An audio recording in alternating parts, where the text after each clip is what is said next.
Imana rero nishimwe, muri kumwe na Pst Kabana, muri kumwe na Pst Fontaine. Tugiye kuba tuganira ijambo ry'Imana. Nkuko bikunze gukorwa, tugiye guhita dusoma icyanditswe kiri mu bami ba kabiri, igice cya kabiri, umurongo wa 19 kugeza kuri 22. Twumve icyo Umwuka avugana natwe. Dusome bami ba kabiri, igice cya kabiri, umurongo wa 19 kugeza kuri 22. Mutwe amagambo ravuga ngo Elisa ahumanura amazi. Umurongo wa 19. Bukeye abanyamudugudu baho babwira Elisa bati, dore uyu mudugudu uburyo uri heza nk'uko bireba databuja, ariko amazi yaho ni mabi, kandi muri iki gihugu imyaka irarumba. Aravuga ati, nimunzanire imperezo nshya muyishyiremo umunyu. Nuko barayimuzanira. Arasohoka ajya ku isoko y'amazi, amishamo umunyu, aravuga ati, Uwiteka aravuze ngo ahumanuye aya mazi, ntabwo azongera kwicana cyangwa kurumbya. Amen. Nuko amazi arahumanuka, na bugingo n'ubu nk'uko Elisa yavuze. Imana ishimwe cyane. Na bugingo n'ubu nk'uko Elisa umuntu w'Imana yavuze. Mu minsi itambutse twavuze ku mugabo uri ku kidendezi muri Yohana 5. Yarahamaze imyaka 38. Ayihamara, tekereza imyaka 38 utava mu mwanya, uguma mu mwanya umwe. Ariko twabonye ko Yesu yahamusanze ngo aramubwira ngo ukorera uburiri bwawe utahe ugende.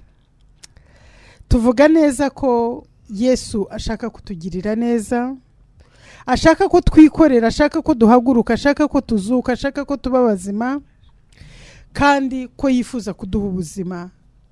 Atari ubuzima gusa, ahubwo ashaka kuduha ubuzima kandi bwuzuye. Ntabwo ashaka kuduha ubuzima bwuzuye gusa, ahubwo ashaka no kuduha ubugingo buhoraho. Ubuzima mw'isi bwiza, ubuzima mw'isi bwuzuye, ariko akaduha n'ubugingo buhoraho. Ndibuka twaravuze ngo yego ikorera uburiri bwawe, yego kira ariko ukizwe, kuko byombi nibyo Kristo dukeneyeho. Turakomeza twavuze no kure Namani umubembe. Twabonye ko igitangaza cya Namani cyo gukira ibibembe muri Yorodani, ntabwo Yorodani yari ifite maji muri ayo mazi ngo abe yakiza ibibembe, ariko tubona ijambo ry'Imana ryaturutse mu kanwa ka Elisa, ari ryo ryagiye muri ayo mazi rikora imirimo, Namani arakira. Ariko nanone turibuka ngo mu bitangaza Yesu akora, mu bitangaza Imana idukorera, ntago bigarukira kuri uyu mubiri gusa, ngo duhe kurya, iduhe kubyara gusa, iduhe kubaka amazu gusa, akazi gusa, byose. Kandi yishimira kubiduha pe, kuko yishimira kwiduha ubuzima bwuzuye, bwaba mubiri bwaba no mwuka. Ariko igitangaza cya Namani twabonye ko ngo amaze gukira yaravuze ngo noneho menye ko mu Isirayeli ariho hari Imana nyakuri, ko nta nindi kwiye gusengwa. Ngo ararahira aravuga ati, sinzagira indi Mana ntambira ibitambo.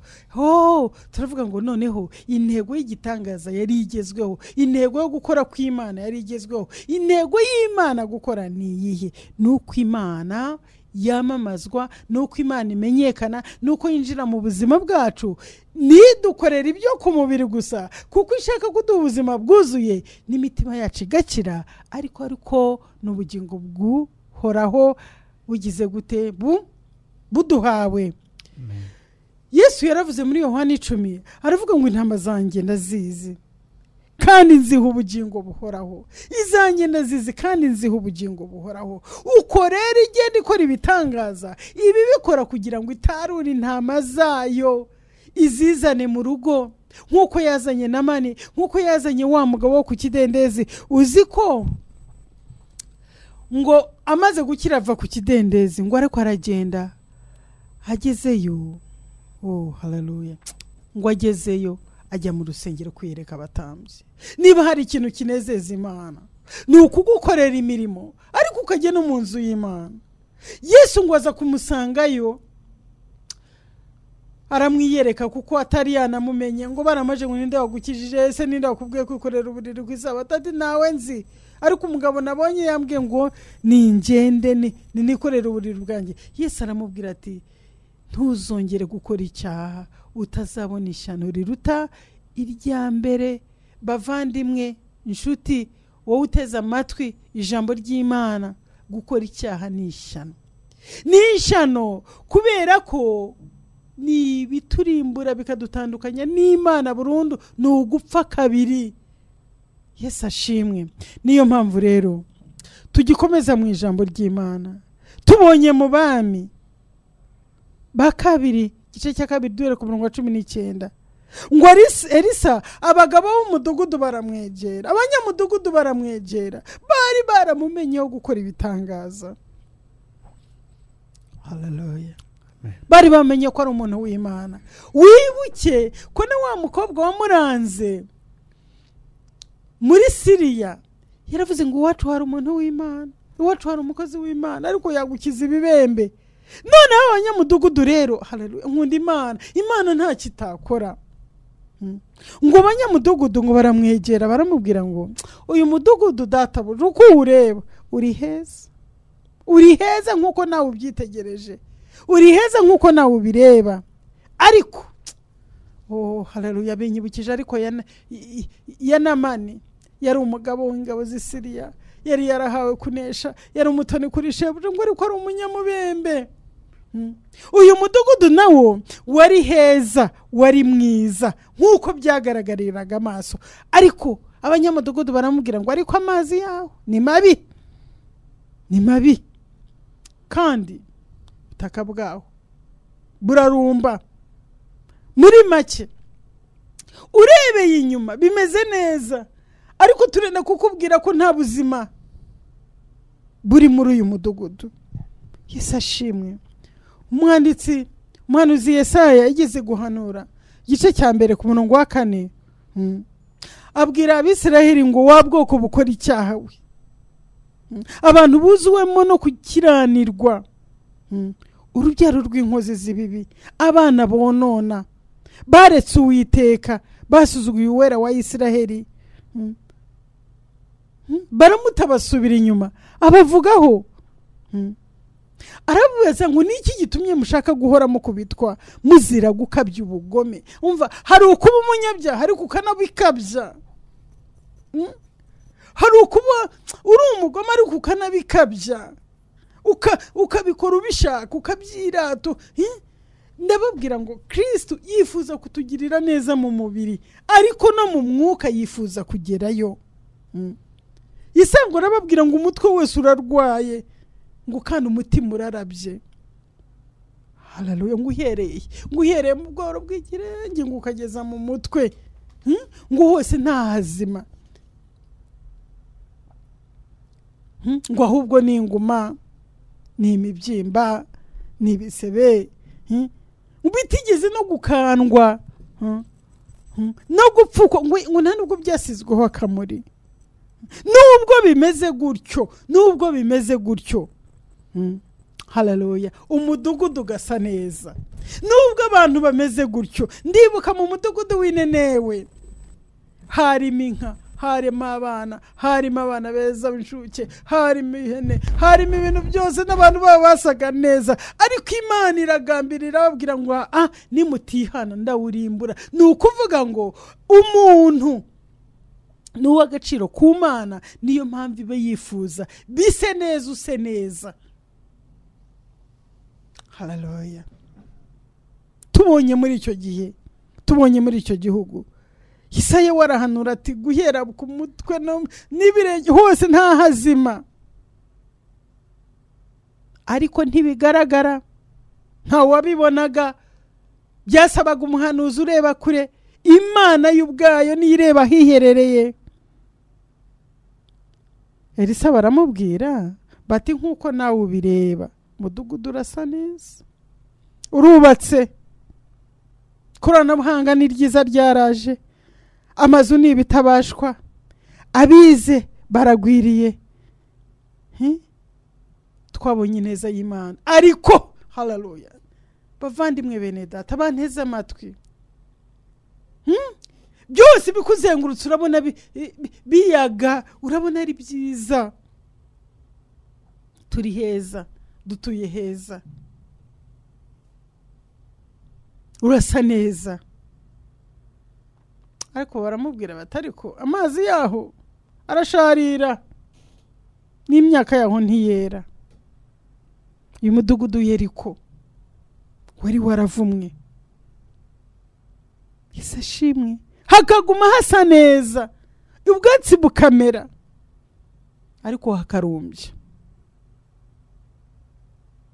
Yesu ashimwe, kandi Imana ibidufashemo. Itekerezeho ndimo kuvugira ijambo, wavuga si umudugudu se n'ibiki, bisobanura ibiki se? Amazi yaho yarashariraga, yari uburozi kuko yaricaga. Ariko ndenda kubabwira igitangaza, nabwiye ngo ibitangaza byose muzajya musoma n'ibyo muzajya mukorerwa, jya ushakamo impamvu y'Imana iganisha ku bugingo buhoraho, ngo haboneke imperezo iri mu munyu. Hari ibintu Yesu yahumanura wenyine, wenyine, utamugeretseho undi, utamushakiye undi. Hari ikintu ubushize yabwiye ngo namani nta gutona byari mu mukizi bibembe, nta gukomera byari mu mukizi bibembe, nta kuba umugabo w'ingabo byamukizaga ibibembe. Ashwida, hari ikintu Imana iba ariyo yonyine.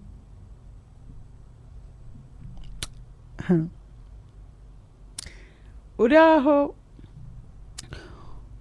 ushobora kuvuga uti ariko nanjye undebeye inyuma wagira ngo ibyanjye byararangiye. Nibyo, ukaba uri mu nzu nziza, usa neza, ufite diguri ihanitse, abana warababyaye, ariko zikagenda ziyongera, ariko ukurebera hanze akavuga atari ko yarahiriwe we, akanakwifuza. Ariko Yesaya yakubona akavuga ngo mbega uruguma we, mbega igikomera afite we, mbega ukuntu ababaye we, mbega ukuntu avirirana we. Kubera iki? Amazi arasharira, n'imyaka iwawe ntiyera. Bisobanurwa gute?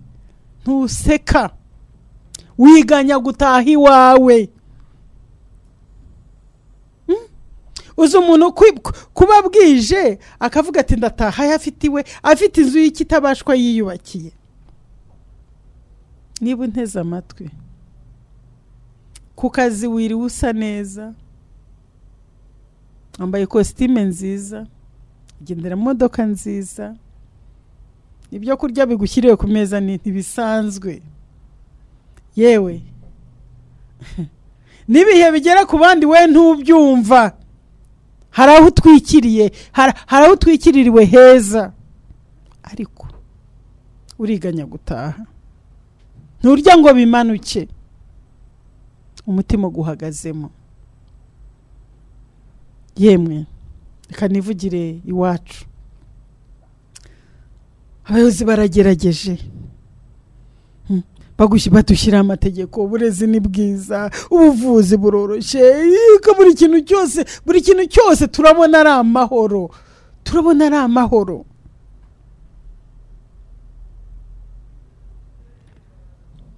haleluya. Ariko aho batari, aho undi atagera, muri wa mutima wawe, hahandi ahihishe, ahiherereye, urarugaragurika, uri imyoza buri kanya, urazuza umutima. Ubundi wakubaza ngo wabaye iki ntiwakimenya. Ariko Yesaya akareba kure, kavuga ngo gikomere ni kinini, nta burumbuke buhari, nta cyiza gihari nubwo bigaragara nk'ibisa neza. Maze arasharira. Kuri wowe ubuzima burabishye, ubuzima burasharira, urashinyirije ni nko kurya umuravumba cyangwa umubirizi.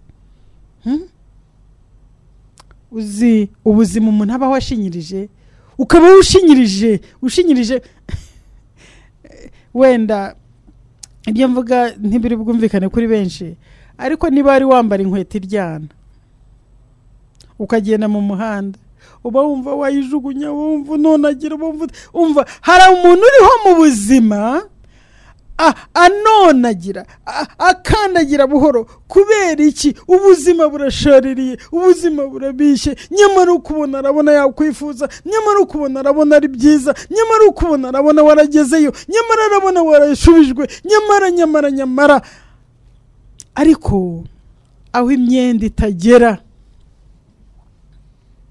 aho abantu batareba, ubuzima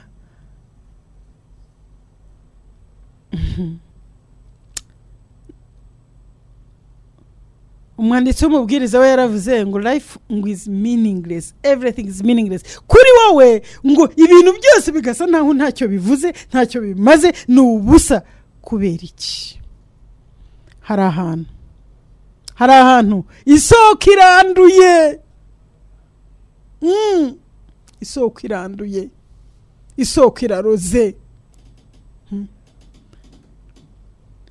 Ntabwo warozwe n'uburozi bwa bundi bwica, ariko umutima wuzuyemo iki? Umutima urarabye. Yesu aravuga ngo umutima urarabye, ntufite ibyiringiro. Umutima urarabye, ntufite amahoro. Umutima urarabye, ibyaha ni byinshi. Umutima urarabye, urifuza nabi. Umutima urarabye. Hahandi ku isoko haranduye. Niki cyagukiza? Niki cyagutabara? Twasomye umunyu ku isoko. Bavandimwe, nta kindi ukeneye, ni umunyu waminjirwa mu isoko, nta kindi, ubuzima bukongera bukaryoha. Umva, Yeriko bavuga iyi yari yarafashwe na Isiraheli niyo yitegekaga, bwari ubwoko bw'Imana, bari abantu Imana yahaye umugisha, bari abantu Imana ivuga ngo aba n'abanjye. Ariko nubwo byari bimeze gutyo, Yeriko maze yarashariraga,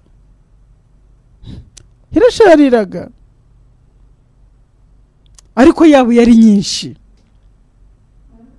Nyamara uharebye wese akabona nta kibazo, umudugudu urasa neza, amazi arasharira.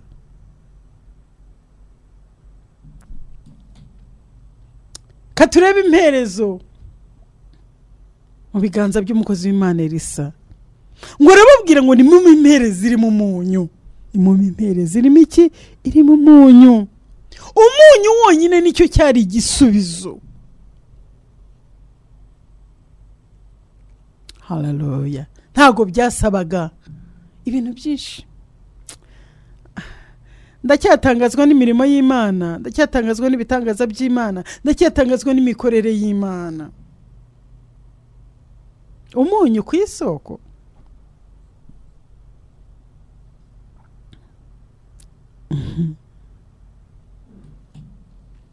Urebeye inyuma y'ubuzima bwawe, nawe ireba, ariko wowe aho urirebe witekerezeho. Fata igihe cyo kwitekerezaho. Abantu bakuzi bate neza, ariko muri wowe urabizi ku mutima wawe ugize guturabye. Ingo z'iki gihe, yemwe abari mu mago, bagore bagabo, mumeze muti? Meze gute? Umeze ute? Urabyuka ugakaraba neza, ukagorora ukajya ku kazi, ariko mu rugo urataha he? Bimeze gute? Mutima urarabye. abana murihe, abana bimeze bite? Urabeshya ko umubyeyi kugiye ku ishuri kugenda ugacaho aho ntazi, reka mpitaho ntazi, kuko nawe ntuhazi ko ntiwatinyuka kuhasobanura. Bimeze bite? Ubuzima bwawe bumeze bute? Nyamara iyo utashe urara udasinziriye, igitima kikadiha kikadiha kikadiha, yeba papa bimenye, yeba mama bimenye, ese none naba narwaye sida aho mvuye, yeba mbese Yesu we, bimeze nabi, bimeze nabi. Kandi turitana ba mwana, umwe ati ni wowe, undi ati njye, undi oya nawe, ahubwo isoko iranduye, isoko iranduye ikeneye umunyu, isoko iranduye ikeneye guhumanurwa, isoko iranduye ikeneye igitangaza, kandi nta wundi ku isi, haba mu isi haba mu ijuru, wari bukora igitangaza uretse Elisa wabibwirijwe n'umwuka w'Imana ngo nibamuhe umunyu. Dukeneye umunyu mu mperezo. Ngo minjirwe he? Ku isoko, ku isoko. Hari ikintu cyantangaje cy'iki gitangaza. Uzi ko Elisa iyo mperezo yaraho, haleluya, n'umunyu waraho, yaravuze ati nimubimpe, nimubimpe. Reka nkubwire, icyagukiza kirahari, ntikiri kure yawe. Niyo mpamvu birivuga ngo ijambo ntiriri kure. Icyakiza urugo rwawe kiri hano, umva hafi yawe, hafi yawe. Nuko hari umunyu waminjirwa mu mutima wawe.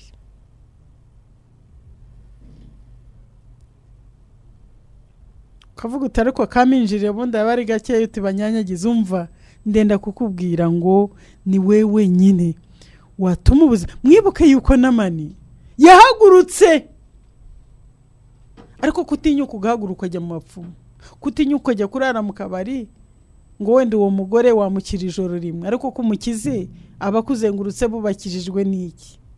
Ni wewe nyine. Igisubizo kirahuri. Ngo Elisa amanuka ku isoko, ngo aravuga ngo uhiye, anaga amazi, anaga umunyu mu isoko, ngo arangije aravuga ngo uhereye uyu munsi ngo aya mazi arahumanuwe. Uwiteka niko avuze, aravuze ngo arahumanuwe. Kuva icyo gihe kugeza n'ubu, unabugingo n'ubu, biravuga ngo unabugingo n'ubu, kuko icyo Uwiteka ahumanuye nticyongera guhumana, kuko Uwiteka icyo akoze nticyongera kurwara, uwakijije ntiyongera, uwatabaye batabawe, uwahakaza bakamuha, buri cyo aguhaye abakiguhaye nta nokesha, nabugingo n'ubu.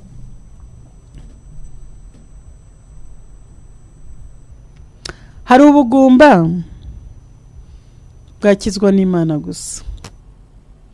Ku kidendezi uriya mugabo niyo Yesu atahanyura aba yarahaguye ko ntiyakaba akiriho. Namani niko byagenze. Imana yo mu ijuru, nawe ndagusaba ngo wizenguruke urebe. Abavandimwe baricaye, ababyeyi baricaye, inshuti zaricaye, ibitabo warabisomye, wagishije inama ya YouTube na Google n'ibindi nk'ibyo, ariko byaranze. Hari ikindi wakora? Umunyu urahari, uwemere ko wajya mu isoko yawe, amazi akaryoha. Ngo arabwira ngo guhera uyu munsi amazi arahumanuwe. Ubwo bugumba ufite, icyo ubona usunika kitagenda, icyo umenye ubona ukurura kitaza, ubuzima budahinduka. Ntago Namani bavuze imyaka yamaziranye ibibembe, ariko niyo ryabijoro rimwe babibabaje. Ndavuga ngo byaba ari ijoro rimwe, byaba ari icyumweru kimwe, byaba ari imyaka bimaranye, byaba ubwo buzima budahinduka bw'ubugumba. Nta wundi ubwo butuma usharirirwa, nta wundi. Umutima urabye si ikindi wakora n'iki, ni Kristo wenyine.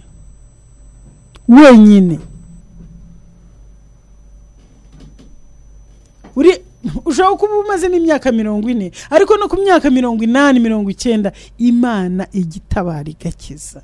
Niyo yaba imyaka bavuga ngo yarerenze. Niyo mpamvu Yesu mu bagabo babayeho, mu ntwari zabayeho, hari cyanditswe dusoma muri Matayo 11:28. Umva, Yesu arihandagaza wenyine, iryo jambo nta wundi urarivuga. Aravuga ati yemwe abarushe, yemwe abaremerewe, haleluya, nimunsange ndabaruhura. Nta mutunzi wabayeho wabivuze, nta mufilosofi wabayeho wabivuze, kuko nawe yararushe. Kristo wenyine niwe watinyutse kwireherezaho amahanga, niwe watinyutse guhamagara indushyi, niwe watekereje guhamagara izo ngumba, niwe watekereje guhamagara ab'imitima yihebye irabye, niwe watekereje guhamagara bafite inguma n'iz'ibyaha byabo. Aravuga ati nimuze mutebuke.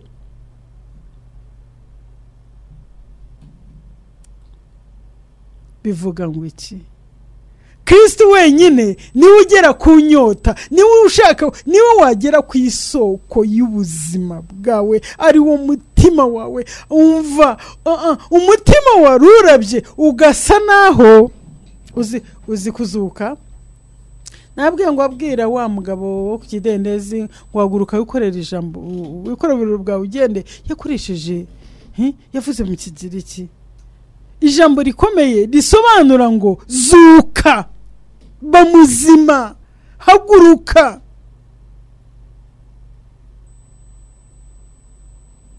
Muvandimwe mwene data, buriya rero ngiye gusenga, tugiye gusenga.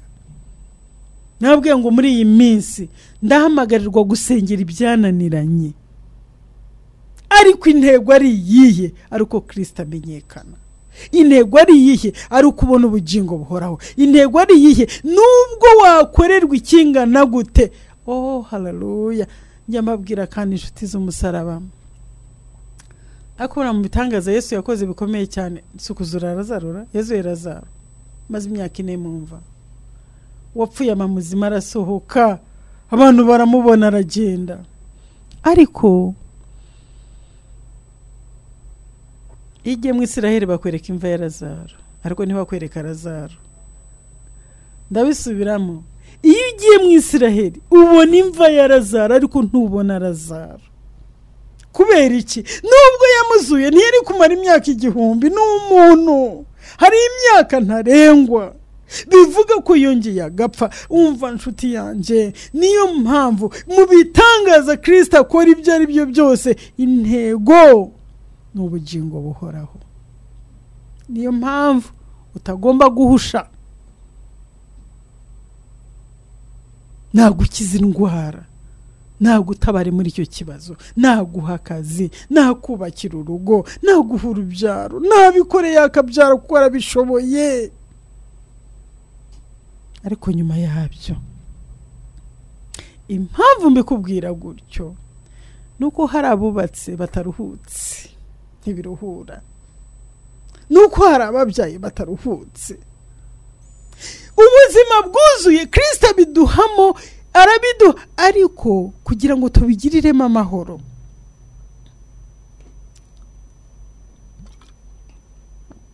Nuko isoko yabihumanutse. Nuko isoko yabihumanutse. Iyi soko ihumanutse, iyo umutima wawe ari amahoro, iyo umutima wawe ari amena, iyo umutima wawe urimo Kristo, urarya ibyo uriye byose bikakuyoboka. iyo umutima wawe ari amen, icyo waba utunze cyose ku isi uranyurwa. Mu butunzi uranyurwa, mu bukene ukanyurwa.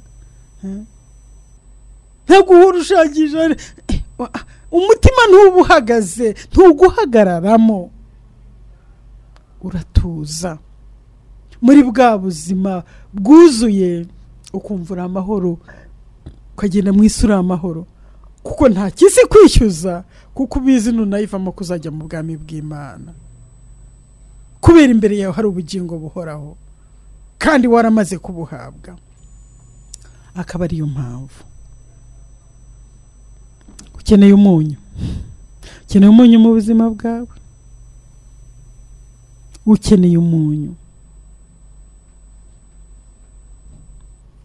Buriya Kristo niwe mucyo w'isi, Kristo niwe munyu uryoshye. Si umunyu ugira ute? Umunyu uryoshye ibyo kurya we Mana yanjye, urabiryoshya, ushyiramo gake ukumva ibintu bihise bihindura isura. Uko niko Yesu ashaka kugirira ubuzima bwawe. Umunyu urinda ibintu kubora. Kristo yinjiye mu buzima bwawe, na bya bikomere byose, bya bindi bwa busharire buri mu mutima, ugenda na wimyoza, birayenga koko, birayenga. Yesu iyo yinjiye,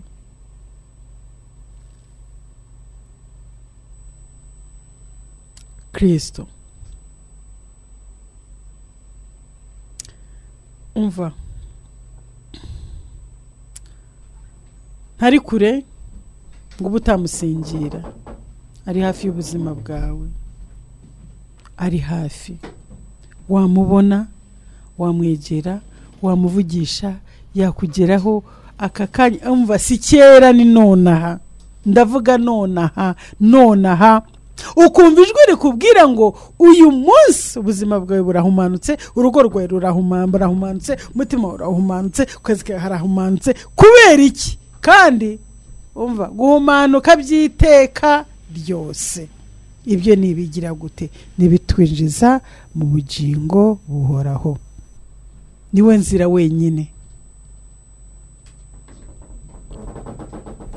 Ukabura unteze amatwi, kingura umutima wawe, reba Yesu amanuka ku isoko. Hashimwe Kristo kuko yamaze kuza, yaraje ava mu ijuru, araza ngo akugirire neza. Ava mu ijuru ngo isoko yawe igire gute? Ihumanuke, ubuzima bwawe bube buzima.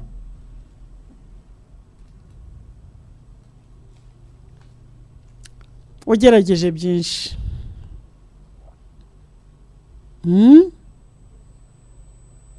muha amahirwe. Elisa, abanyamudugudu bari baribaza aho isoko iri, baramuherekeje bajya kumwereka isoko aho iri. Tungira Yesu agatoki aho uribwa, ikibabaje umutima wawe, ikigoye umutima wawe,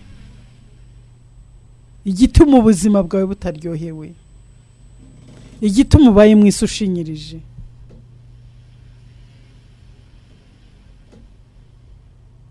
Haleluya. Mwereke aho wumva ukwiye kuba wera utera, aho ubona ubugumba buri, aho ubona ubuzima butameze neza, aho ubona ibintu bidahindutse, ni hehe? Hamwereke. Hanyuma umubwire uti, Mwami, isoko y'umutima wanjye ni ibi biriho, kundi banaha. Yesu icyo akora ni ukwinjira gusa.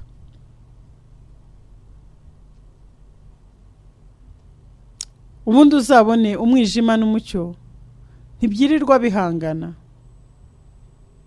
upfa gucana itara umucyo umwijima ukaburagiye gusa, ntabwo bisaba imbaraga nyinshi. Upfa gusuka imunyu mu byo kurya bikaba biraryoshye gusa, ntibisaba izindi ntege nyinshi. No mu buzima bwacu tubayemo, Yesu arashaka kuguha ubuzima, cya kabiri arashaka kuguha bwuzuye, cya gatatu arashaka kukongeraho ubugingo buhoraho. Ukaburaho ndumva waba umwe mwaba babiri ntacyo bimbwiye, ariko Yesu arifuza kugukorera ikitarakakozwe n'abandi, kandi arifuza kugukorera ikitazakorwa n'abandi. Icyo wabonye ko bidakunda, nawe ukegura ukavuga uti nzabaho muri ubu bugumba, nzabaho muri ibi bibazo, nzabaho ntanezerewe kugeza igihe nzapfira. Oya, siyo ntego y'Imana ku buzima bwawe. Ngiye gusengera abantu. Wowe uraho uvuga uti rero njyewe uko wavuze niko bimeze, inyuma ndamahoro ndasa neza, abantu niko babibona, ariko ndarangaragurika. Kingura umutima wa Yesu yinjire. Erega abavandimwe, Yesu ntatwara ibyaha byacu gusa, kuko ibyaha bibuza amahoro. Iyo bitwaye aratuguranira amahoro akaza. Iyo bitwaye kunyurwa kuraza, iyo bitwaye kwiheba kuragenda, iyo bitwaye ibyiringiro biraza, iyo bitwaye ubyuka useka bakakubaza icyo wabaye, ukaba nk'umusinzi wa mu gitondo nka za ntumwa. Ni umuti rero uvura ibintu byose bya bindi bita gukomatanya. Kristo arakomatanya, yinjira wenyine, ntibisaba dozi, ntibisaba wongere, we wenyine arihagije. Ngiye gusanga n'abantu bashaka kumwakira, ukavuga uti nagerageje byinshi, reka ngerageze n'uyu mugabo ndebe. Numva ndakwijeje ko ukuri bumugerageze, uko nkubwiye ni bike uzazumbarira inkuru. Vuga uti Mwami Yesu, mfite ahanjya, isoko yanjye iranduye, umutima wanjye ntumeze neza. Mwami, ni wewe wenyine waminjira umunyu mu buzima bwanjye, nanjye nkaryoherwa no kuba mwisi, kandi nkayibamo nzi ko nzajya no mu ijuru. No kubw'iyo mpamvu babarira ibyaha byanjye byose, injira mu mutima wanjye, uweze uhumanure ibihumanye birimo byose, bimvemo, mpumanuke kuva uyu munsi kugeza byiteka ryose. Urakoze kubinyemereye, urakoze ko winjiye, kandi mfite ibyiringiro byo guhindurirwa ubuzima n'amateka kuva uyu mwanya. Ndagushimiye mu izina rya Yesu, amen. Ngiye gusenga. Mwami Data, mu izina rya Yesu, uri Imana, nukuri ijambo ryawe riratambutse, kandi ijambo riravuga ngo ubu nyuma y'ijambo rye kugira ngo usohoreshe imirimo n'ibitangaza. Hari uwo mwana w'umukobwa wari unteze amatwi, yarazi ko kuri yabayeho nta wundi wabihindura mwisi, nawe atabizi ko hari icyo wakora, ariko mvuze ko wabikora kuko mbifitemo ubuhamya. Gikore mu buzima bw'uriya mukobwa. Uriya mugabo ufunguye isoko ye kugira ngo uminjagire mu munyu, ujyemo Kristo, umunezeze n'urugo rwe, umunezeze n'urubyaro rwe. Bikore kugira ngo izina ryawe ryubahirizwe, kandi ubugingo buhoraho wishimira kumuha bube butashye mu rugo rwe nk'uko wabweza kayo ngo agakiza agatashi wawe. Bikore uriya mugabo n'uriya mugore Mana, uriya muhungu Mana, durashatse kureka ibihe by'abwenge byaramunaniye, arirenga karahira akavuga ati sinzongera, akisanga yongeye, kuko isoko irahumanye, kandi isoko ihumanye iguma itembesha amazi mabi, iguma itembesha amazi y'urupfu, iguma itembesha amazi atagira umumaro, atagira icyo abyara. Ubuzima bwahora burumbye. Mana ya Isiraheli, nkweretse uwo musore umugirire neza, umugirire neza. Injira mu isoko y'ubuzima bwe, injira mu isoko y'umutima we. Ararushye Mwami, wowe uruhura